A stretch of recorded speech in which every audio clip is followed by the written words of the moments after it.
Saya pikir Nabi Muhammad itu bukan sekali Pak Isra Mi'raj itu, sering kali. Cuman yang diperagakan sekali. Untuk apa? Untuk pelajaran buat umat. Supaya dicontoh. Kalau ingin menghadap Allah, beginilah caranya. Maka Isra Mi'raj itu dapat dikatakan sebuah pola dasar bagi seorang hamba yang ingin kembali kepada Allah. Itu satu. Yang kedua, untuk kembali kepada Allah dalam rangka menjalani Isra Mi'raj itu, Nabi didampingi oleh Sayyidina Jibril alaihissalam. Apa peran Jibril? Membimbing Nabi. Oh, harus ada pembimbing. Nggak bisa ujuk-ujuk berangkat sendiri. Padahal sebenarnya bisa saja Nabi itu berangkat sendiri tanpa Jibril. Tapi kenapa ada Jibril? Lagi-lagi linuriyahu min ayatina. Ini peragaan. Artinya kalau umat ingin usul ke Allah, harus ada pembimbing yang disebut mursyid. La ilaha illallah. La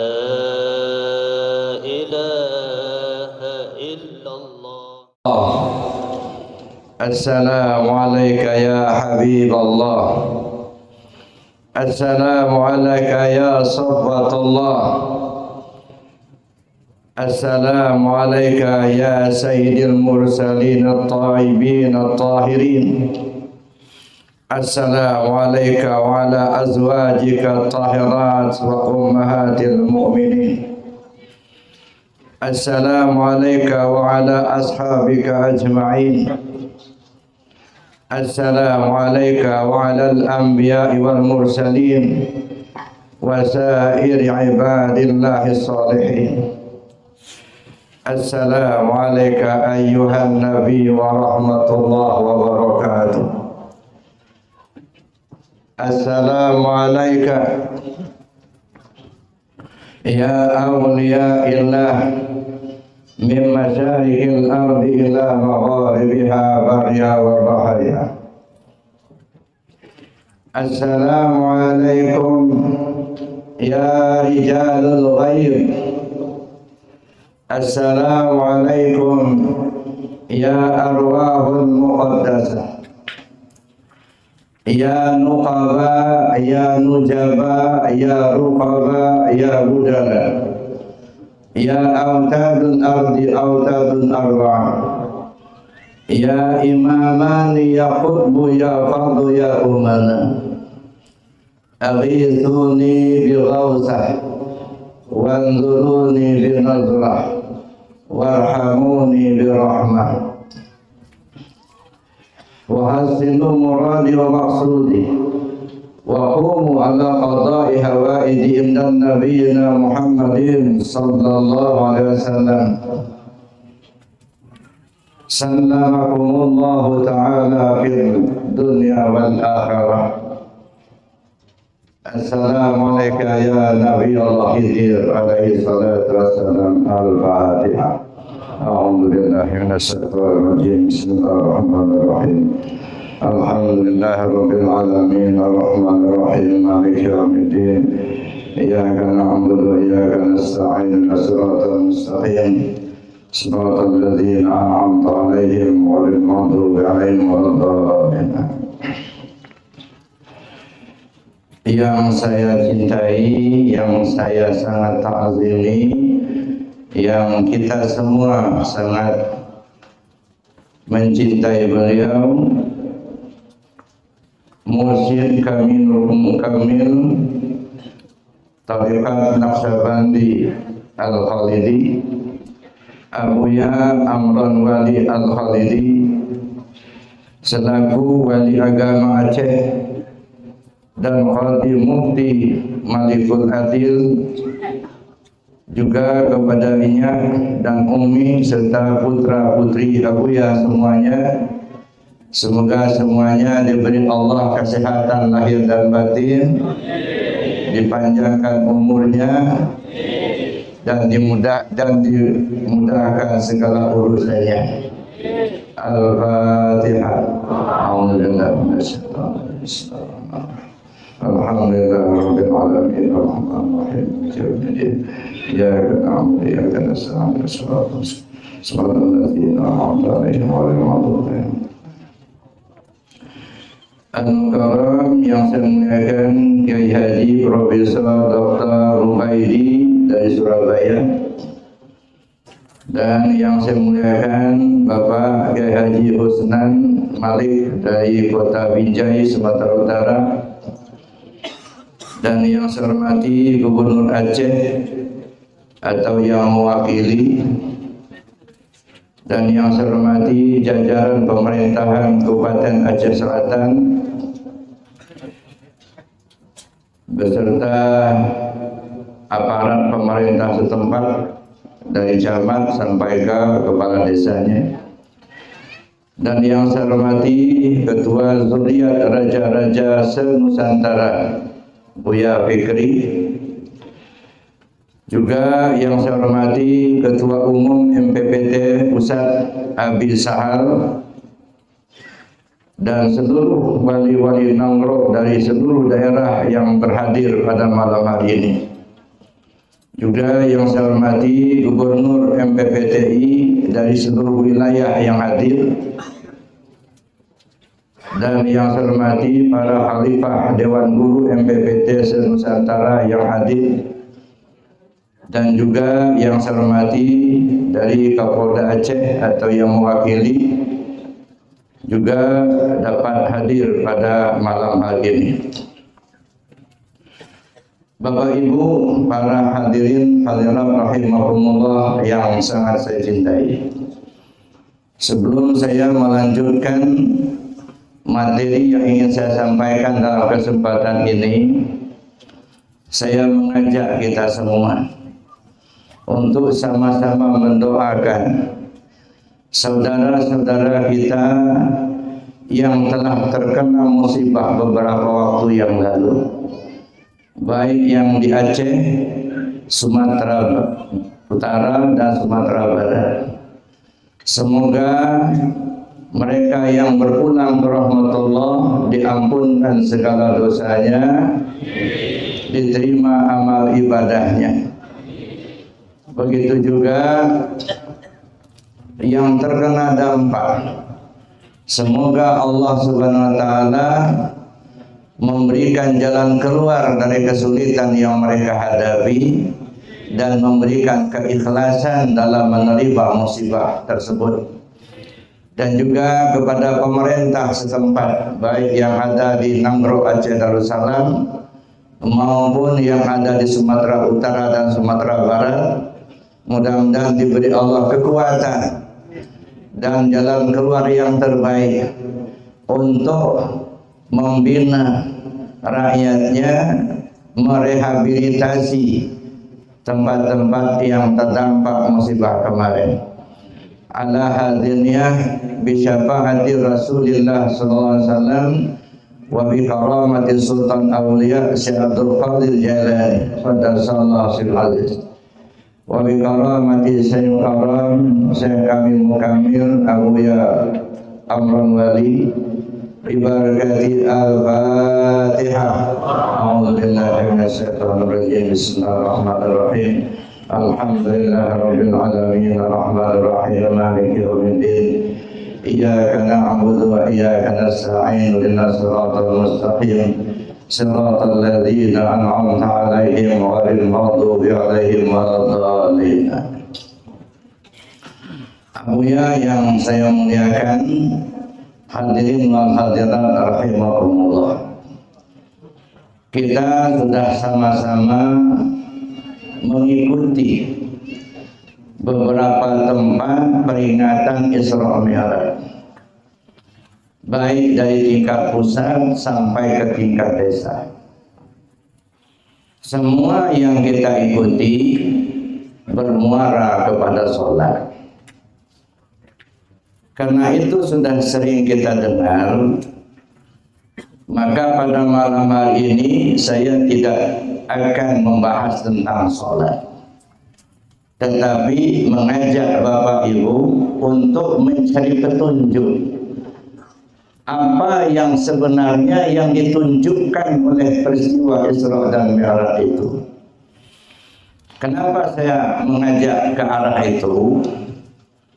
Karena peristiwa Isra Mi'raj itu tercantum di dalam Al-Quran. Tentang Isra-nya tersebut di dalam surat Al-Isra ayat 1, sedangkan tentang Mi'raj-nya tersebut di dalam surat An-Najm. Sesuatu yang tercantum dalam Al-Quran itu adalah petunjuk. Karena Al-Quran itu diturunkan oleh Allah untuk menjadi petunjuk bagi manusia. Allah berfirman, A'udzu billahi minasyaitonir rajim. Bismillahirrahmanirrahim. Syahrul Ramadan alladzi unzila fihi al-Qur'an hudan linnas. Pada bulan Ramadan Al-Quran diturunkan untuk menjadi petunjuk buat manusia. Apapun yang tercantum dalam Al-Quran, jangankan satu ayat, satu huruf saja itu adalah petunjuk. Ini yang sering kali kita lupakan. Kadang-kadang kita terbuai dengan kisahnya, tetapi kita lupa mencari petunjuknya. Karena itu pada malam hari ini, mari kita coba untuk mencari petunjuk itu. Mudah-mudahan kita diberi Allah kekuatan untuk mengikutinya. Amin. Allahumma amin. Bapak Ibu yang saya hormati, saya tidak akan bercerita tentang kronologis karena itu terlalu panjang. Mari kita melihat siapa sih perilaku Isra Mi'raj itu. Yang pertama Nabi kita Muhammad sallallahu alaihi wasallam. Yang kedua Jibril. Yang ketiga Burak. Tiga inilah pelaku utama dari peristiwa Isra dan Mi'raj tersebut. Apa perannya? Nabi kita Muhammad SAW menjalani peristiwa Isra Mi'raj itu untuk menghadap Allah. Saya tidak tahu Bapak Ibu ini mau menghadap Allah apa enggak. Betul mau? Mau cepat apa mau lambat? Cepat aja ya. Alhamdulillah. Ya, sebab kadang-kadang kita persepsi kita kalau sudah kembali ke Allah itu mati. Makanya orang kadang-kadang tidak mau cepat-cepat kembali. Padahal sebenarnya kembali ke Allah itu bukan mati. Mati itu ajal, batas waktu untuk kembali. Ya, dan kapan kita kembali? Mulai lahir sampai mati. Makanya banyak hamba Allah yang jasadnya lagi di bumi tapi ruhnya sudah di aras. Inna lillahi ibadan jasadu fil ardi wa ruhuhu tahtal arsi. Allah punya banyak hamba yang jasadnya lagi di bumi tapi ruhnya sudah ke aras. Ini yang sudah kembali tapi belum pulang. Kenapa belum pulang? Belum sampai waktunya. Nah, maka kita berusaha sebelum ajal tiba, kita sudah kembali kepada Allah terlebih dahulu. Nabi kita Muhammad SAW menjalani peristiwa Isra Mi'raj itu untuk menghadap Allah. Untuk apa Isra Mi'raj ini? Coba kita perhatikan di dalam surat Al-Isra ayat 1. Allah berfirman, Bismillahirrahmanirrahim. Subhanalladzi asra bi'abdihi laylan minal masjidil haram ilal masjidil aqsa alladzi barakna hawlahu linuriyahu min ayatina innahu huwas sami'ul basir. Shadaqallahul adzim. Masya Allah Bapak, banyak sekali petunjuk-petunjuk dari satu ayat ini. Subhanalladzi asra bi'abdihi. Ada kalimat bi'abdihi. Kenapa dengan tidak disebut asra abdahu? Kan sudah cukup ada fa'il dan maf'ul bihnya. Sempurna kalimat. Tapi Allah tidak menyebut asra abdahu, tapi asra bi'abdihi. Al-ba'u harfu jarin bimakna ma'iyah. Artinya kebersamaan. Nabi tidak bisa berangkat sendiri kalau tidak bersama Allah. Bapak Ibu datang ke sini berangkat sendiri apa bersama Allah? Bersama Allah. Kenapa kita bersama Allah? Karena kita nggak bisa berangkat kalau bersama Allah. La haula wa la quwata illa billah. Tidak ada daya, tak ada upaya, melainkan dengan Allah. Tidak ada kekuatan untuk melaksanakan perintah, tidak ada kekuatan untuk meninggalkan larangan, melainkan dengan Allah. Melaksanakan perintah aktif, meninggalkan larangan pasif.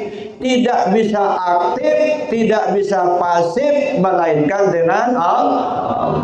Aktif gerak, pasif diam. Tidak bisa gerak, tidak bisa diam, melainkan dengan Allah.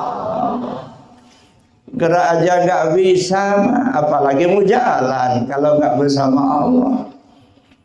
Inilah satu petunjuk bahwa Allah menyuruh kita untuk mendalami ilmu tauhid.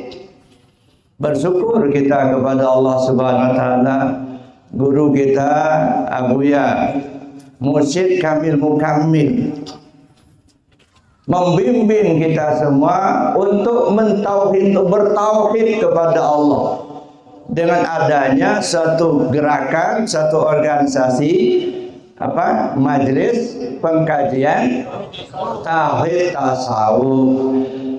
Saya kira ini sangat penting untuk zaman sekarang ini, Pak. Ya, kenapa? Kalau fikih sudah berkeliaran di mana-mana, ya, hukum-hukum sudah banyak, baik yang baru maupun yang sudah lama. Tapi yang tauhid ini yang perlu ditingkatkan. Kenapa terjadi banyak koruptor? Karena tauhidnya lemah. Kenapa banyak penipuan? Karena tauhidnya lemah. Kalau tauhidnya lemah, semua akan rusak. Makanya Nabi SAW 13 tahun mendakwahkan agama ini di kota Mekah, belum urusan syariat, urusan tauhid. Nah ini Bapak Ibu yang saya hormati, kita terus terang saja. Kalau orang bertanya siapa Tuhanmu, pasti akan menjawab Allah Tuhanku. Cuman kalau ditanya lagi yang bernama Allah itu yang mana? Nah, tambah bingung kita. Nama disebut, yang diingat yang punya nama. Nah, kalau kita tidak mengenal siapa yang punya nama, gimana ingatnya? Disinilah peran tasawuf itu sangat-sangat penting. Orang bersyariat tidak bertasawuf sama dengan bangkai. Tubuh tak bernyawa. Kalau tubuh nggak ada nyawa, namanya apa? Bangkai. Nyawa tak bertubuh. Kalau tubuh tak bernyawa, bangkai. Kalau nyawa tak bertubuh, hantu. Ini yang disebut as-syari'atu bila hakikatin natilah. Wal haqiqatu bila syari'atin batilah. Syariat tanpa hakikat kosong melompong, nggak ada isi. Apalah arti kulit yang bagus kalau tak ada isi? Ya, Bapak Ibu, kalau beli doren, sebenarnya yang dibeli itu apanya? Isinya. Anak saya makan doren dibuang isinya. Yang dibeli itu rasa. Ya, walaupun kecil dorennya, kalau rasanya enak pasti dapat pujian. Enak ya doren ini, harganya murah, walaupun kecil tapi enak. Gede badannya tapi nggak ada rasa. Apa doren ini? Badan aja gede nggak ada rasa. Nah, jadi yang dikejar itu rasa. Dalam Islam kita mengenal ada Islam, ada iman, ada ihsan. Kalau saya ibaratkan ibarat buah, Islam itu ibarat kulit, iman itu ibarat isi, ihsan itu ibarat rasa. Kulit membungkus isi, isi menyimpan rasa. Maka tiga-tiganya nggak boleh dibuang salah satu, Pak. Umpamanya coba ada pohon mangga di depan rumah kita sudah berbuah.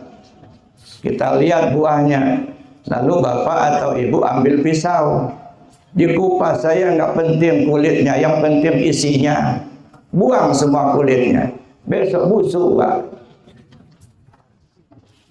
Makanya penting kulit untuk membungkus isi. Isi menyimpan rasa. Maka tiga-tiganya nggak boleh dibuang salah satu. Maka sering saya katakan, belajar tasawuf bukan meninggalkan syariat, tetapi menyempurnakan syariat. Kalau syariatnya sudah bagus, ibarat kulit sudah bagus, gimana isinya supaya bagus? Tauhid. Itulah cita-cita dari guru mursyid kita. Gimana membenahi tauhid ini? Kulit sudah bagus, nah isinya harus bagus. Kalau isinya sudah bagus, gimana rasanya sudah bagus? Makanya majelis pengkajian tauhid dan tasawuf. Mana syariatnya kok nggak dikaji? Saya bincang-bincang tadi dengan Pak Wali, ya, dari Binjai, Pak Samuel. Ibarat makan, kata beliau, kalau kita sebut makan itu sudah jelas ada piringnya. Apa disebut piringnya lagi? Sudah jelas, Pak. Kalau kita mengamalkan tauhid, tasawuf, syariat pasti, walaupun nggak disebut, ya. Jadi dihidangkan saja sayurnya, kemudian apa namanya, nasinya, gitu kan. Piring ikut, walaupun tak disebut, ya. Kenapa? Karena itu merupakan syarat untuk bisa makan. Jadi Bapak Ibu yang saya hormati, itu diantaranya. Jadi artinya syariat dan hakikat dua hal yang tidak boleh dipertentangkan. Ya. Kenapa orang mempertentangkan tasawuf dan syariat? Ini maaf Bapak Ibu yang saya hormati, saya dapat cerita. Kebenarannya wallahu alam, karena memang saya nggak membaca bukunya. Tapi saya ketemu dengan teman saya, Profesor Dr. Juhaya Esparaja almarhum. Mudah-mudahan Allah ampunkan segala dosanya. Amin Allahumma amin. Dulu pada satu ketika beliau cerita dengan saya, Buya, katanya, saya waktu di Chicago itu masuk pusaka. Saya ketemu sebuah buku judulnya Perjuangan Rakyat Indonesia. Saya bacalah buku itu, cerita beliau. Apa kesimpulan Prof? Saya bilang, rupanya Belanda itu kewalahan menghadapi perlawanan rakyat Indonesia. Mereka heran, dengan senjata sederhana, golok dan bambu runcing, menghadapi Belanda yang senjatanya lengkap, kok berani? Lalu diperintahkanlah kepada snokhoperanya, kata beliau, untuk melakukan penelitian di mana kekuatan rakyat Indonesia itu. Lalu kemudian dilaksanakan penelitian. Setelah dilaksanakan penelitian, timbul kesimpulan. Apa kesimpulannya? Kekuatan rakyat Indonesia ini dalam melawan penjajah adalah pada umat Islam. Itu kesimpulan pertama. Karena rata-rata yang berjuang itu adalah umat Islam. Kesimpulan kedua, kekuatan umat Islam itu ada pada ulamanya. Kesimpulan yang ketiga, kekuatan ulama itu ada dalam ilmu tasawuf. Nah, setelah disimpulkan itu, maka beliau mengundang para pembesar, para pemimpin Belanda ketika itu, kata beliau, lalu mengadakan pertemuan di sebuah aula. Hadirlah para pemimpin pembesar Belanda. Di depan itu ada meja satu, lalu kemudian disuruhnya orang tidur di atas meja itu. Orang yang tidur di atas meja itu mengapit Al-Quran, memegang pedang yang tajam. Lalu beliau senapaknya berkata, umat Islam di Indonesia sekarang ini seperti orang yang tidur di depan saya ini. Dia punya kitab undang-undang yang sangat dipatuhinya, yaitu Al-Quran. Dan dia punya senjata yang sangat tajam, yaitu jihad fi sabilillah. Cuman sekarang mereka lagi tidur. Nah, sekarang bagaimana supaya mereka tidur terus, jangan sampai bangun. Kalau sampai mereka bangun, lebih cepat kita dihabisinya. Bikin supaya umat Islam tidur. Maka difatwakanlah tasawuf itu bid'ah. Tasawuf itu tidak ada dasarnya, tidak dikerjakan Nabi. Kalau belajar tasawuf, belajar tarekat nanti gila. Siapa orang ngajarkan tasawuf ditangkap. Lalu diintip-intip siapa rakyat belajar tasawuf. Sehingga pada masa itu mengajarkan agama ini ada 3 kelompok. Ada kajian sore, ada kajian malam, ada kajian tengah malam. Kalau kajian sore itu fikih, nggak ada masalah, sahabatal halal haram. Kalau urusan tasawuf itu kaji malam, selesai isya sampai jam 12 malam, nggak masalah. Tapi kalau sudah masuk tasawuf itu kaji tengah malam di atas jam 12. Guru yang nyampaikan pun berbisik-bisik, lampu dimatikan, tidak boleh dicatat, tidak boleh direkam. Ya, mau ngaji itu lihat-lihat dulu sekeliling ada yang ngintai apa enggak. Ini susahnya zaman dulu karena kita dibohongin sama orang Belanda ketika itu. Sekarang kita sudah merdeka, Pak. Apa mau terus-terusan seperti itu kita menghadapi tasawuf ini? Harus kita bangkit. Allahu Akbar. Pelajari tasawuf itu dengan benar. Tidak akan sempurna agama ini kalau tanpa tasawuf. Ya. Banyak petunjuk-petunjuk yang sudah disampaikan oleh Allah dan Rasul, baik melalui Al-Quran maupun hadis. Itu diantaranya. Kemana Nabi pergi tadi Isra Mi'raj? Menghadap Allah. Nah, kita pun akan menghadap Allah. Nah, kenapa ada Isra Mi'raj? Linuriyahu min ayatina. Karena kami ingin perlihatkan tanda-tanda kebesaran kami. Memperlihatkan. Apa makna memperlihatkan? Kalau seorang desainer, dia mendesain sebuah pakaian, setelah jadi ingin dia supaya orang tahu, maka dia perlihatkanlah hasil desainnya itu. Bahasa desainernya memperagakan. Nah, kalau kita pinjam bahasa desainer, Isra Mi'raj itu adalah sebuah peragaan. Begini loh caranya kalau akan menghadap Allah. Contoh Isra Mi'raj. Saya pikir Nabi Muhammad itu bukan sekali Pak Isra Mi'raj itu, sering kali. Cuman yang diperagakan sekali. Untuk apa? Untuk pelajaran buat umat. Supaya dicontoh. Kalau ingin menghadap Allah, beginilah caranya.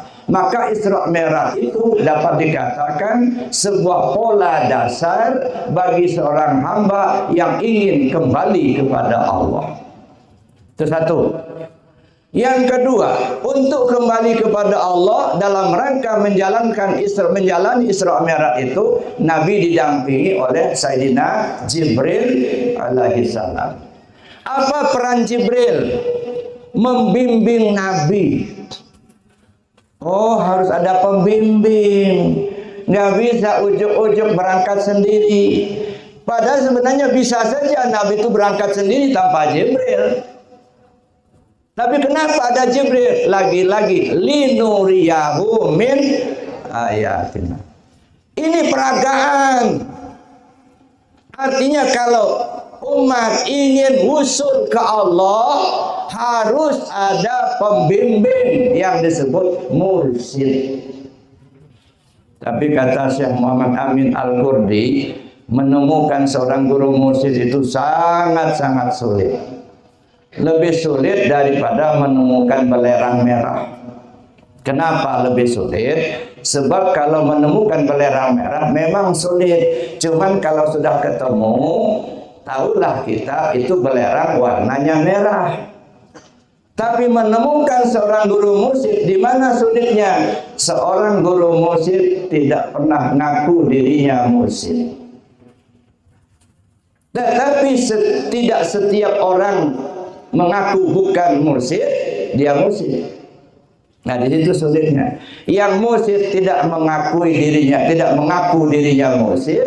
Yang tidak mengaku mursyid belum tentu juga mursyid. Nah, di situ sulitnya. Makanya kata Syekh Muhammad Amin Al-Qurdi, kalau kau sudah menemukan seorang guru mursyid yang dapat membimbing ruhaniyahmu usul ke Allah, jangan tinggalkan dia sebelum ruhnya dibawa menghadap kepada Allah. Alhamdulillah, kita di sini alhamdulillah ada Abuya, guru kita, mursyid kita, Kamil Mukamil. Insya Allah, saya belum tahu yang Kamil Mukamil di Indonesia ini sekarang selain beliau. Mudah-mudahan kita semua diakui beliau sebagai muridnya. Mudah-mudahan kita semua dibawanya usul kepada Allah, sehingga kita semua selamat dunia, selamat akhirat. Seperti ini kita ngumpul pada malam hari ini, insya Allah seperti ini juga kita berkumpul sama beliau di surga nanti. Bapak Ibu yang saya hormati, itu yang kedua. Jadi artinya seorang yang akan menghadap Allah harus pakai mursyid. Lalu kemudian apa yang dilakukan Jibril sebelum berangkat?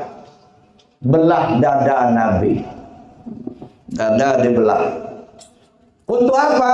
Dikeluarkan jantung. Kenapa jantung dikeluarkan? Dibersihkan. Oh, jadi dada dibelah, jantung dikeluarkan untuk dibersihkan. Dada fisik, jantung lambang hati. Fisik zahir, hati itu batin. Kalau begitu, artinya kalau mau menghadap Allah harus bersih zahir dan batin. Gimana mau belajar tasawuf, mau korupsinya masih demen? Belajar tasawuf bohong tiap hari? Nggak bisa. Ya, bersihkan zahir dan batin.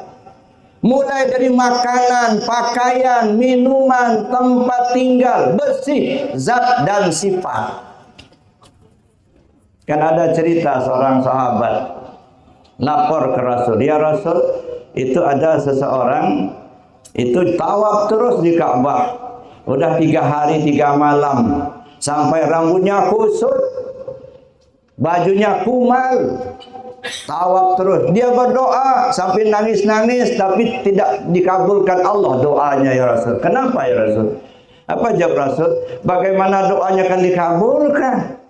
Makanannya haram, minumannya haram, pakaiannya haram, perutnya selalu berisi barang haram.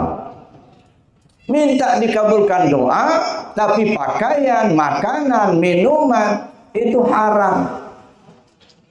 Tidak terkabul. Makanya bersihkan dulu zahir dan batin. Di tarekat belah dada itu namanya baiat. Dalam tarekat Qadiriyah Naqsyabandiyah namanya talqin. Sama aja, baiat apa talqin? Los sama aja. Ya. Mau namanya tarik baiat, mau namanya talqin, ya terserah, sama saja. Ya. Ini artinya sebelum berangkat dibelah dada dulu. Artinya sebelum kita mengamalkan sesuatu amalia, talqin dulu. Ini enggak ngamalkannya nemen, tetapi enggak talqin. Khawatir.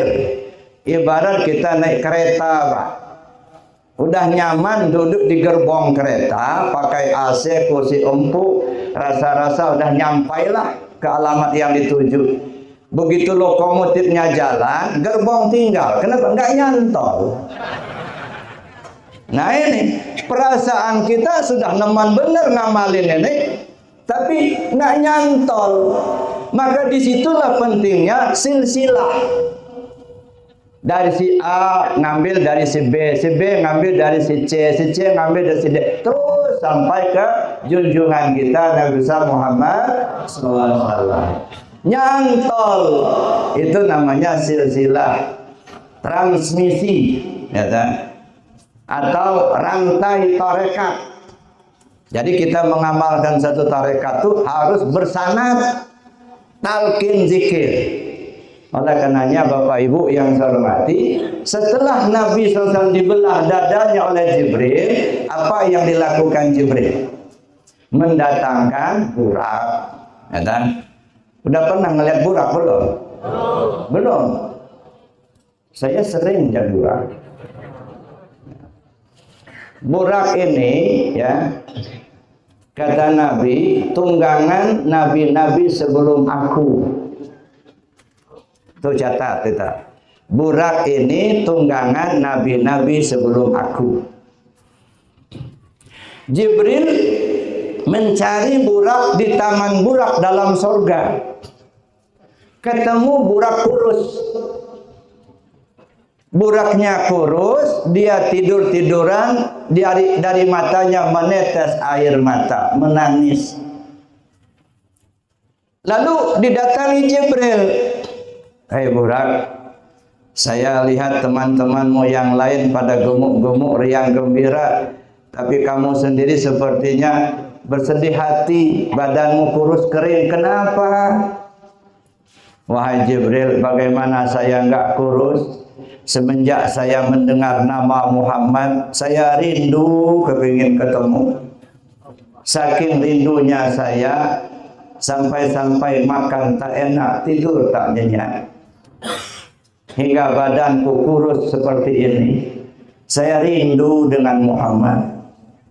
Nah, kata Jibril, saya ini mencari burak untuk tunggangan Muhammad Isra Mi'raj. Kau mau? Mau ya Jibril? Nah, dibawalah si burak kurus ini.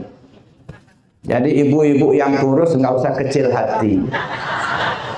Ternyata yang kurus yang dibawa.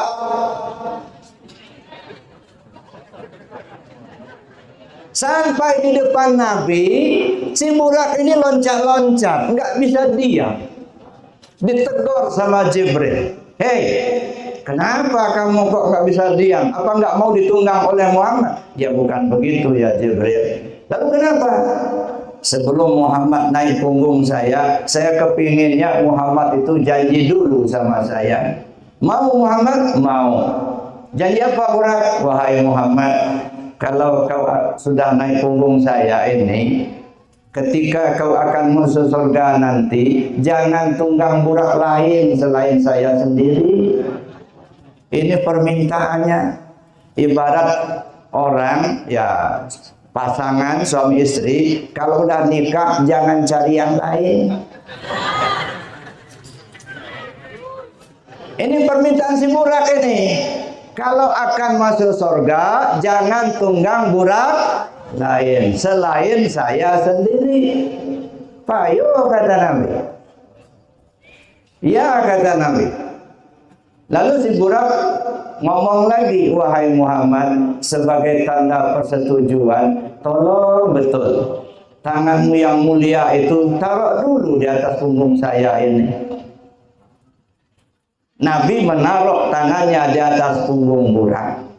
Begitu tercacah tangan Nabi di atas punggung Burak, waduh, gembiranya bukan main si Burak ini.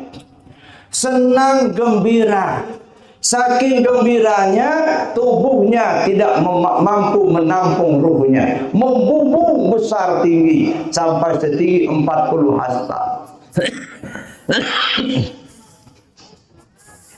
Tiba-tiba Nabi ingin naik, nggak bisa kalau nggak ada tangga.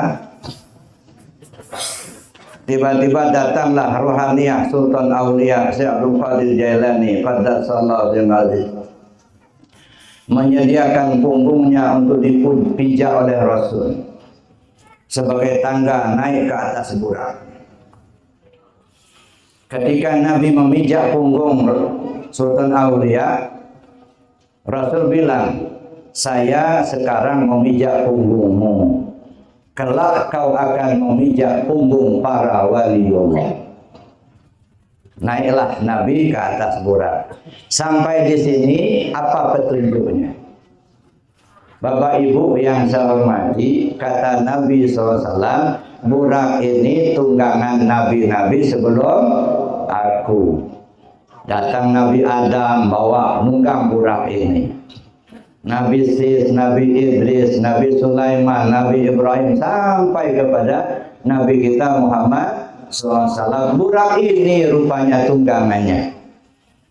Apa yang menjadi tunggangan? Afdalu ma qultu ana wan nabiyuna min qabli la ilaha illallah. Ini rupanya Buraknya itu. La ilaha illallah. Afdalu ma qultu ana wan nabiyuna min qabli la ilaha illallah. Inilah yang disebut Burak. Tetapi semenjak ditinggalkan oleh Nabiullah Isa alaihissalam, kalimat ini tidak dipakai orang lagi, Pak. Orang sudah nyembah berhala, nyembah patung, sudah nyembah api, nyembah matahari. Kalimat tauhid udah nggak dipakai. Maka kurus, nggak banyak orang yang tahu. Tapi aku rindu setelah mendengar nama Muhammad, kata si Burak. Artinya apa? Dulu Nabi Isa alaihissalam pernah ngomong, kelak akan datang seorang rasul sesudahku yang namanya Ahmad atau Muhammad. Ini yang ditunggu-tunggu si Burak tadi. Makanya perjanjiannya apa? Ketika kau akan masuk surga, jangan tunggang Burak lain selain saya sendiri. Ini yang disebut miftahul jannah la ilaha illallah. Ini kalimat la ilaha itu luar biasa Bapak Ibu. Di tangan Adam namanya miftahul jannah, kunci pembuka surga. Di tangan Nabi Musa namanya tongkat. Di tangan Nabi Muhammad namanya Burak. Ya itulah kalimat la ilaha illallah. Lalu kata si Burak, sebagai tanda persetujuan, taruh dulu tanganmu di atas punggung saya. Begitu tercacah tangan Nabi di atas punggung Burak, si Burak riang gembira, akhirnya membubung tinggi. Maksudnya apa? Nabi Muhammad SAW mendakwahkan kalimat tauhid ini dalam rangka yang jangka waktu yang relatif singkat. Hanya 22 tahun, 2 bulan, 22 hari. Lebih kurang 23 tahun. Tersebar ke seluruh jazirah Arab, bahkan sampai ke Romawi, sampai ke Persia. Ini gemuk lagi si Burak ini. Dipakai orang lagi kalimat tauhid ini. Ini istilahnya mencacahkan tangan ke punggung Burak. Sebentar membubung tinggi. Artinya Nabi Muhammad SAW mendakwahkan kalimat tauhid ini dalam jangka waktu yang relatif singkat. Hanya 22 tahun, 2 bulan, 22 hari sudah tersebar ke seluruh jazirah Arab. Gemuk lagi si Burak ini. Bayangkan, bandingkan Nabi Nuh alaihi salam mendakwahkan kalimat tauhid ini 900 tahun. Cuman 40 pasang Pak yang masuk. Ini susahnya mendakwahkan yang benar, Pak. Ngajak orang untuk ngamalkan zikir 2-3 tahun kita mendakwakan cuma 2 orang yang masuk. Masya Allah. Tapi itulah, ya Allah lah yang memberi petunjuk. Innaka la tahdi man ahbabta walakinallaha yahdi man yasha. Kamu tak bisa memberi hidayah kepada siapapun yang kau cintai, tapi Allah lah yang kasih petunjuk kepada siapa yang Dia kehendaki. Maka saya berharap kepada para ulama kita semua, mari kita dakwahkan tauhid ini. Mari kita gali tauhid ini dengan benar, jangan ditinggalkan. Ya, semakin kita gali, insya Allah semakin nikmat kita beragama. Maka sungguh sangat tepat Abuya membentuk suatu gerakan yang namanya Majelis Pengkajian Tauhid dan Tasawuf. Supaya apa? Supaya dikaji. Jangan gontok-gontokan terus. Kalau duduk di syariat terus, serem, Pak. Iya, lo kafir, lo bid'ah, masuk neraka. Ya Allah. Kapan masuk surganya? Ya. Ada pula yang tukang bagi-bagi surga neraka itu. La ilaha illallah. Nah, ini pentingnya kita mengkaji tauhid, Bapak Ibu yang saya hormati. Lalu ketika Burak sudah besar, Nabi ingin naik di atas, tidak bisa kalau nggak pakai tangga. Tiba-tiba datang ruhaniyah. Nah, ini ruhaniyah bukan jasad ya. Ruhaniyah Sultan Aulia menyediakan punggungnya dipijak oleh Nabi. Maksudnya apa? Ya, maksudnya Sultan Aulia mengerahkan segala kemampuannya dari segi waktu, dari segi harta, pikiran, semua apa yang bisa untuk meneruskan perjuangan junjungan kita Nabi besar Muhammad SAW. Kelak kau akan memijak punggung para wali. Artinya apa? Para aulia Allah akan mencurahkan waktunya, tenaganya, pikirannya, hartanya untuk meneruskan perjuangan Sultan Aulia Syekh Abdul Qadir Jailani qaddasallahu sirruhu aziz.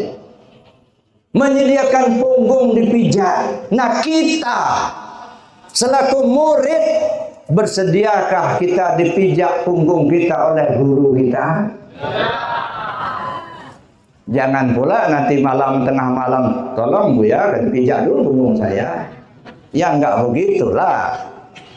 Artinya kita siap mendukung gerakan yang disampaikan, yang dibuat oleh Abuya. Kerahkan semua kemampuan yang ada untuk mengamalkan apa yang beliau ajarkan, mendukung gagasan-gagasan beliau. Misalnya mendirikan posko, atau kita melaksanakan ratib seribi ya. Nah, kalau di Lampung namanya serabi. Jadi ratib selesai makan serabi. Rupanya di sini seribe ya. Nah, ratib seribu, ratib yang banyak kita dukung. Nah, mendukungnya bagaimana? Yang punya duit kerahkan. Nggak punya duit, cuman punya aqua, bawa. Nggak punya duit, nggak punya aqua, ada bawang sekilo, bawa. Ada beras, silakan. Nggak ada beras, ada kulitnya kerbau aja, ya sudah sembelih. Umpamanya begitu. Nggak punya apa-apa yang mau dibawa. Duit nggak punya, harta nggak punya, ya sudah. Tenaga. Kerahkan tenaga, bantu kawan-kawan kita mendirikan posko. Bantu kawan-kawan kita untuk mengajak umat agar dapat melaksanakan zikir, masuk tarekat.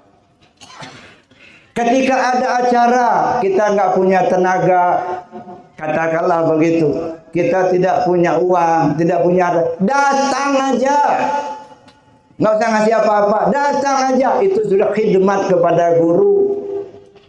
Kalau nanti disuguhkan makan, makan. Iya, kalau ibu-ibu masak banyak, nggak ada yang makan, kan sedih juga kita. Maka jangan ragu-ragu, Pak. Kalau ada acara, datang. Ada makanan, makan. Supaya ibu-ibu senang. Kalau ibu-ibu masak di dapur, nggak ada yang makan, kan sedih juga. Begitu hasil masakannya habis, alhamdulillah masakan kita habis. Senang nggak, Bu? Alhamdulillah. Maka kita doakan mudah-mudahan ibu-ibu dapur khususnya yang masak dan juga bapak ibu yang menyumbang kegiatan ini baik materi maupun non materi, mudah-mudahan dibalas oleh Allah dengan balasan yang lebih baik. Badannya disehatkan oleh Allah, umur dipanjangkan, segala cita-cita disampaikan. Semoga Allah Subhanahu wa taala selalu membimbing kita semua, khususnya bapak-bapak, ibu-ibu yang dapat berkhidmat kepada guru kita Syekh Kamil Mukamil Abuya Amron Wali. Al-Fatihah. A'udzubillahi minasyaitonir rajim. Alhamdulillahirabbil alamin arrahmanirrahim. Iyyaka na'budu wa iyyaka nasta'in. Bapak Ibu yang saya hormati, ini baru termen pertama nih, Bu. Kita mau lanjut ini, lanjut nggak? Lanjut. Sesudah dapat burak, apa yang dilakukan? Berangkat. Ini termen kedua. Nah, jadi yang ngantuk-ngantuk tahan dulu. Nah, tapi kalaupun ngantuk, nggak usah malu-malu, lanjut. Bersyukur karena badan sehat. Begini banyak orang suara keras, lampu terang masih bisa ngantuk. Alhamdulillah. Ini karena enggak tidur sendirian di kamar, kasurnya empuk, lampu dimatikan sampai pagi nggak bisa tidur. Kenapa? Sakit. Jadi kalau bapak ibu ngantuk sekarang ini bersyukurlah, tanda sehat. Jadi bapak ibu yang saya hormati, berangkat dari Haram ke Aqsa. Haram ada di mana? Di Mekah. Aqsa ada di mana? Palestina. Mekah dan Palestina itu di bumi. Berarti Nabi menempuh perjalanan di bumi. Dari Aqsa naik ke langit. Langit itu gaib. Nggak kelihatan. Di mana sih langit itu? Naik ke atas. Berarti Nabi ketika akan menghadap Allah menempuh dua buah jalan. Jalan yang nyata di bumi, jalan yang gaib di langit. Nah, kita juga begitu. Mau menghadap Allah harus menempuh dua jalan. Jalan syariat yang nyata, jalan hakikat yang batin.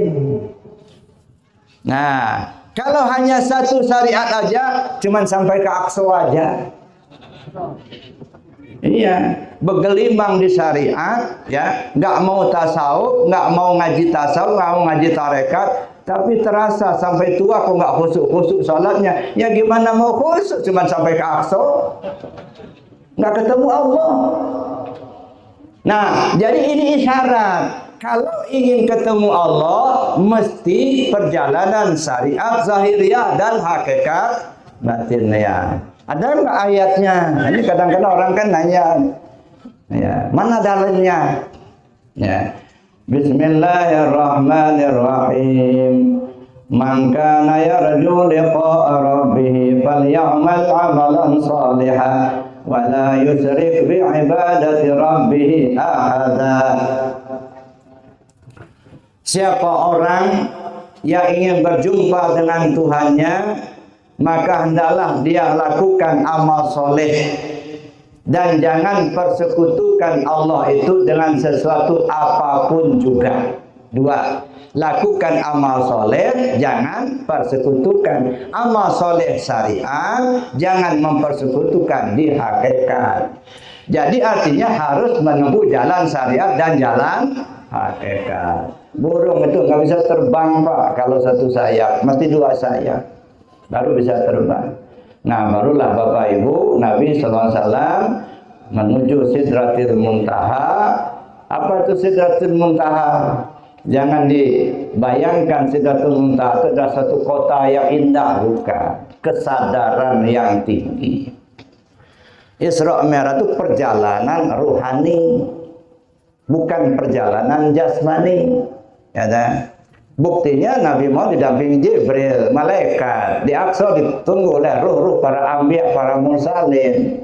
Nah ini menunjukkan perjalanan ruhaniyah. Nah oleh karena itu perlu kita pahami lebih jauh Bapak Ibu apa makna yang terkandung dalam peristiwa ini. Ini sebenarnya sangat banyak petunjuknya. Cuman karena kita dibatasi waktu, ini juga sudah nyampai, minta ditutup. Nah ini kan kalau surat sudah nyampai kan perlu disikapi. Oleh karena itu terima kasih Bapak Ibu yang saya hormati. Saya sudah diberi kesempatan untuk bertausiah kepada Bapak Ibu semua. Tapi terus terang, la ilma lana illa ma 'allamtana. Kita tidak punya pengetahuan apa-apa. Hanya Allah lah yang tahu. Karena itu kalau ada yang salah, ada yang kurang, saya mohon maaf. Karena memang saya nggak paham, saya nggak tahu. Yang tahu itu Allah, yang berilmu itu Allah. Ya, kita ini bodoh semua, Pak. Nggak ada kita yang berilmu. Yang berilmu itu Allah. Nah oleh karena itu sekali lagi kalau ada kekeliruan, ada kesalahan, ada ungkapan kata-kata yang menyinggung perasaan, sekali lagi saya mohon maaf yang sebanyak-banyaknya. Sungguh tidak ada niat di hati untuk menyinggung siapapun, enggak. Saya betul-betul ingin mengajak kita untuk mengkaji, mendalami, memahami petunjuk di peristiwa itu agar kita semua dapat menjalaninya. Insya Allah kita selamat usul ke Allah. Amin. Allahumma amin. Al-Fatihah. A'udzubillahi minasyaitonir rajim.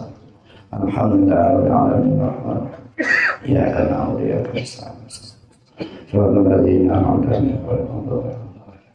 Demikian saja Bapak Ibu, terima kasih atas perhatiannya. Mohon maaf atas kekurangannya. Billahi taufiq wal hidayah. Wassalamualaikum warahmatullahi wabarakatuh.